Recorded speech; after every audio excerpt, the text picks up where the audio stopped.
갈라디아서 기록자 바울 시기 주후 55년경 수신자 갈라디아 교회 성도들 및 모든 성도 갈라디아서 1장 인간에 의하거나 인간을 통해 사도가 된 것이 아니라 오직 예수 그리스도와 예수 그리스도를 죽음에서 일으키신 하나님께서 임명하신 나 바울 사도와 나와 함께 있는 모든 형제들이 갈라디아의 여러 교회에게 서신을 보냅니다. 하나님 아버지와 우리 주 예수 그리스도의 은혜와 평강이 여러분과 함께 하기를 원합니다. 예수 그리스도께서는 우리 하나님 아버지의 뜻에 따라 우리의 죄 때문에 자신을 포기하시어 이 사악한 세상에서 우리를 구원하셨으니 우리 하나님 아버지를 영원 무궁토록 찬양합니다. 아멘. 그리스도의 은혜로 여러분을 부르신 하나님을 거부하고 여러분이 다른 종류의 복음으로 그렇게 빨리 돌아서는 것을 보고 나는 정말 놀랐습니다. 그 복음도 본질적으로 다른 것은 아닙니다. 단지 일부 사람들이 그리스도의 복음을 왜곡시키려고 여러분을 혼란스럽게 한 것입니다. 만약 우리가 아니면 하늘에서 온 천사가 우리에게서 배웠던 그 복음이 아닌 다른 복음을 여러분 누군가에게 선포한다면 그 선포한 사람은 저주받아야 마땅합니다. 우리가 전에 말한 대로 지금 다시 말합니다. 어느 누구든지 여러분이 이미 받아들인 복음이 아닌 다른 복음을 여러분에게 선포한다면 그 사람은 저주받아야 마땅합니다. 내가 지금 인간을 설득하고 있습니까? 아니면 하나님을 설득하고 있습니까? 내가 인간을 기쁘게 하려고 이러는 것입니까? 내가 아직도 인간을 기쁘게 하고 있다면 나는 그리스도의 충복이 아닙니다. 형제들이여, 내 말의 요지는 내가 여러분에게 선포한 복음은 인간의 이치에서 나온 것이 아닙니다. 왜냐하면 나는 그 복음을 인간에게서 받지 않았고 그 복음에 대해 인간에게서 배우지도 않았습니다. 오직 예수 그리스도의 계시를 통해 나는 그 복음을 받았습니다. 내가 과거에 유대교에 몸담고 있을 때 어떻게 하나님의 교회를 극심하게 핍박하고 파괴하려고 하였는지 그런 나의 행실에 대해 여러분은 이미 들었습니다. 유대교에 몸담고 있을 때 나는 내 조국의 많은 동료 유대교도들의 앞에 서서 조상들의 전통을 열렬히 흠모하였습니다. 그런데 나의 그런 행동이 나를 어머니의 태에서 나오게 하신 하나님을 기쁘게 하사 하나님께서 은혜 가운데 나를 부르시고 하나님의 아들이 내게 나타나게 하시었기 때문에 내가 이방인들에게 하나님을 선포하게 되었습니다. 그 당시에 나는 내 혈육과 상의하지 않았으며 나 이전에 사도가 되어 예루살렘에 남아있던 사람들에게도 가지 않았습니다. 대신 나는 아라비아로 갔으며 다시 다마스쿠스로 돌아왔습니다. 그때로부터 3년 후 나는 베드로를 보기 위해 예루살렘으로 올라갔으며 그와 15일 같이 지냈습니다. 하지만 나는 주님의 동생 야고보 이외 다른 사도들을 아무도 보지 못하였습니다. 내가 지금 서신으로 여러분에게 알리는 것들은 절대로 거짓말이 아닙니다. 하나님 앞에서 맹세합니다. 그 후 나는 시리아와 길리기아 지역을 두루 다녔습니다. 그래서 그리스도를 믿는 유대교회들이 내 얼굴을 알지 못합니다. 단지 그 유대교회들이 이전에 우리를 핍박하던 자가 한때 자신이 파멸시키려고 하였던 그 믿음을 이제는 선포하고 다닌다라는 소문을 듣고 그들도 내 안에 계시는 하나님을 찬양하였습니다. 갈라디아서 2장 그로부터 14년 후 나는 바나바와 함께 다시 예루살렘으로 올라갔으며 디도도 나와 같이 갔습니다.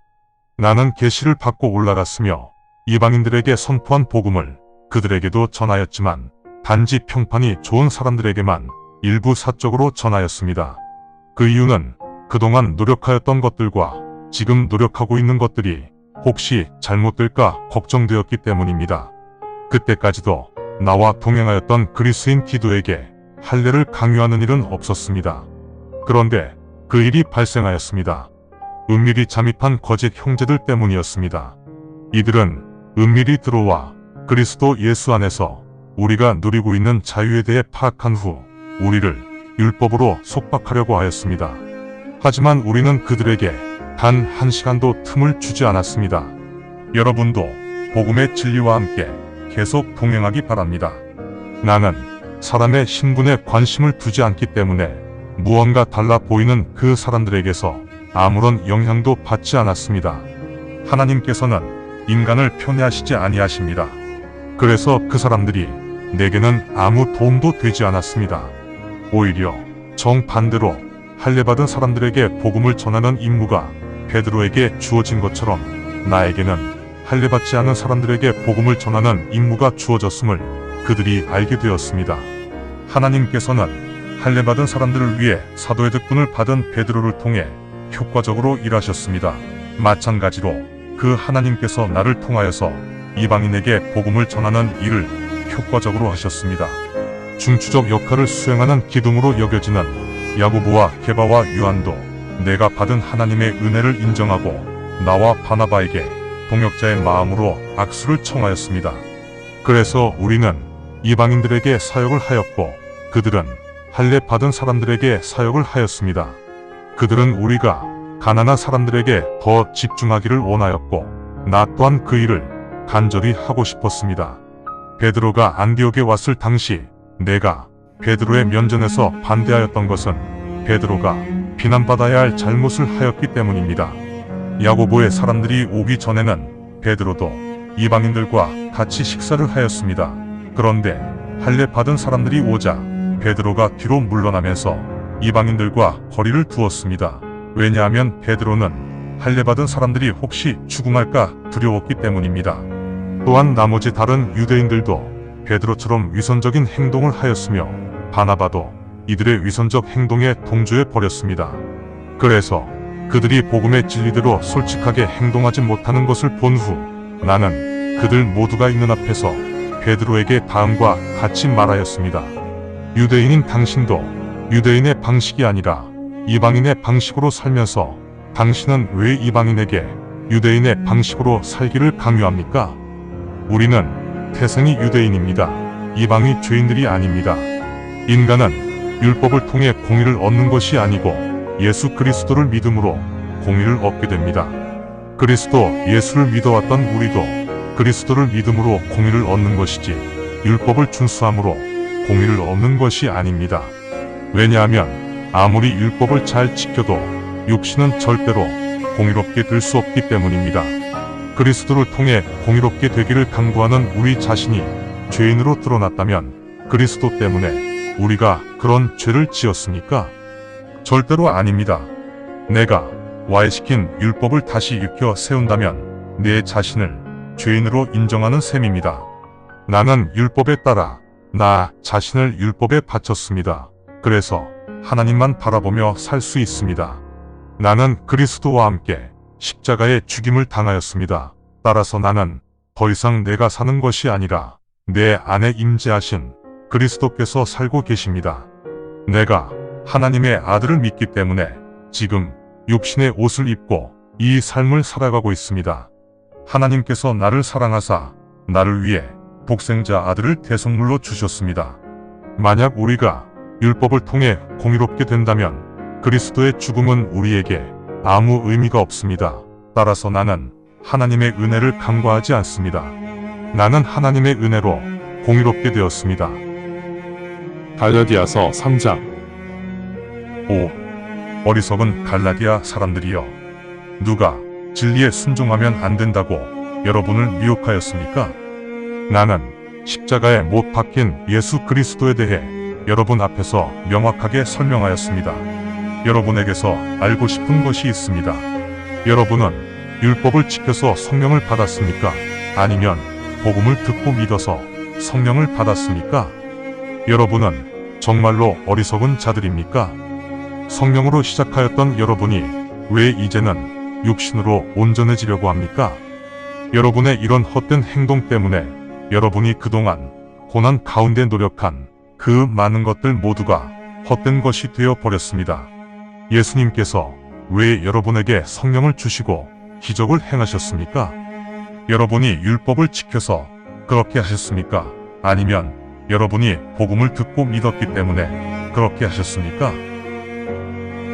하나님을 믿음으로 아브라함은 공의로운 자로 간주되었다. 이 성경 기록의 아브라함을 보십시오. 그러므로 복음을 믿는 사람들만 아브라함의 자손입니다. 하나님께서 이방인들을 믿음으로 공의롭게 하실 것을 미리 알고 있었던 성경은 아브라함에게 복음을 선포하시며 너를 통해 모든 나라가 복을 받을 것이다라고 말씀하셨습니다. 그런즉 복음을 믿는 사람들은 아브라함처럼 복을 받습니다. 율법을 준행하여 공의를 얻고자 하는 사람들은 모두 저주를 받을 것입니다. 왜냐하면 율법 체계, 준행하라고 기록되어 있는 모든 것들을 지속적으로 지키지 못하는 자들은 모두 저주받는다라고 성경에 기록되어 있기 때문입니다. 공의로운 자는 오직 믿음으로 살 것이다라고 성경에 기록되어 있기 때문에 율법을 통해서는 아무도 하나님 앞에서 공의로운 자가 될 수 없다는 것이 명백합니다. 하지만 율법은 믿음에 속한 것이 아니기 때문에 율법을 준행하는 사람은 그 율법대로 살아야 할 것입니다. 그리스도께서는 우리를 대신하여 저주를 받으셨으므로 우리를 율법의 저주로부터 구속하셨습니다. 구속은 죄의 대가를 지불하고 죄에서 벗어나는 행위입니다. 왜냐하면 나무, 즉 십자가에 매달린 자는 모두 저주받는다라고 성경에 기록되어 있기 때문입니다. 그래서 아브라함에게 내린 복이 그리스도 예수 안에 거하는 이방인들에게도 내려졌으며 우리 또한 믿음을 통해 주님께서 약속하신 성령님을 받을 수 있었습니다. 형제들이여, 내가 인간의 삶에서 그 예를 들어보겠습니다. 비록 한 인간의 약속에 불과하더라도 일단 약속을 하면 아무도 그 약속을 취소하거나 변경할 수 없습니다. 당시 하나님은 아브라함과 그의 자손에게 약속을 하셨습니다. 하나님께서는 복수의 사람을 의미하는 자손들에게까지라고 말씀하지 않으시고 그의 자손 한 명이라고 한 분을 지칭하셨습니다. 그 한 분이 바로 그리스도이십니다. 그래서 내가 이렇게 말하는 것입니다. 그리스도 안에 거하시는 하나님께서 아브라함에게 약속하신 언약을 그로부터 430년이 지난 후 만들어진 율법이 무효화시킬 수 없습니다. 그래서 율법은 결코 하나님의 언약에 영향을 미칠 수 없습니다. 만약 이 유업, 즉 하늘나라의 유업에 대한 언약이 율법의 지배를 받는다면 이 유업은 더 이상 언약이 아닙니다. 하나님께서는 이 유업을 아브라함에게 언약으로 주셨습니다. 그렇다면 율법의 목적은 무엇입니까? 그 후손, 즉 하나님께서 아브라함에게 약속하신 그 후손, 곧 예수님께서 하나님의 언약을 받은 사람들에게 오실 때까지 유대인들이 죄를 범하기 때문에 율법이 추가되었을 뿐입니다. 또한 율법은 중개인의 손을 빌려 천사들을 통해 우리가 받았습니다. 중개인은 어느 한쪽이 아니라 양쪽 모두를 위해 중재하지만 하나님께서는 양쪽이 아니라, 즉 하나님과 그의 백성이 아니라 그의 백성들만을 위해 직접 약속하셨습니다. 그렇다면 율법이 하나님의 언약과 상반되는 것일까요? 절대 아닙니다. 만약 이 율법이 생명을 줄 수 있다는 전제하에 주어졌다면 공의 또한 율법을 통해 주어져야 합니다. 구약 성경은 모든 인간을 죄에 가두었기 때문에 예수 그리스도를 믿는 사람들에게 이 언약이 주어진 것입니다. 단지 이런 믿음이 생기기 전까지 우리는 율법을 통해 지속적으로 관리를 받았습니다. 즉 우리는 장차 나타날 그 믿음을 위해 유지관리를 받았습니다. 그러므로 율법이 우리의 개인교사가 되어 우리를 그리스도에게로 인도하였기 때문에 우리가 그리스도를 믿음으로 공의롭게 되었습니다. 따라서 우리에게 믿음이 생기면 더 이상 율법을 가정교사로 둘 필요가 없습니다. 왜냐하면 여러분 모두가 그리스도 예수를 믿음으로 하나님의 자녀가 되었기 때문입니다. 그리스도를 통해 세례를 받은 여러분 모두에게는 그리스도께서 임재하고 계십니다. 유대인과 그리스인을 구별하지 않고 노예와 자유인을 구별하지 않으며 남성과 여성을 구별하지 않고 여러분은 그리스도 안에서 모두 하나가 됩니다.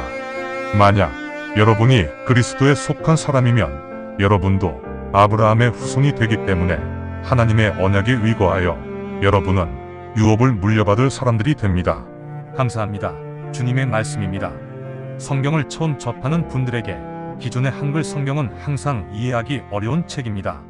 그래서 영어판 NKJV 성경과 여러 주석과 참조문헌을 활용하여 내용을 전달하기 위해 쉽게 풀어 표기하였습니다.